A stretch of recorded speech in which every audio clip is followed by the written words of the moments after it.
այսօր ադրբեջանցիները շատ հետևողական ձևով ներդրվում են թուրքերը եւ ադրբեջանցիները տարբեր միջազգային գիտական հրատարակություններում, խմբագրական խորհուրդներում ներդրվում են։ Ու երբ որ մեր մոտից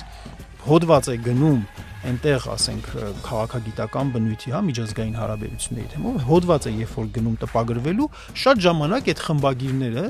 գիտական օբյեկտիվության չափանիշները ոտնահարելով, պարզապես ելնելով իրենց ազգային այսպես պետական շահերից, խոչընդոտում են, որ պրո-հայկական կամ օբյեկտիվ նարատիվները տարածվեն, ասենք, այդ տվյալ բաներում, հանդեսներում։ Եվ այստեղ պետությունը կոնկրետ ունի անելիք, եւ սա այո ծրագրային ոնց որ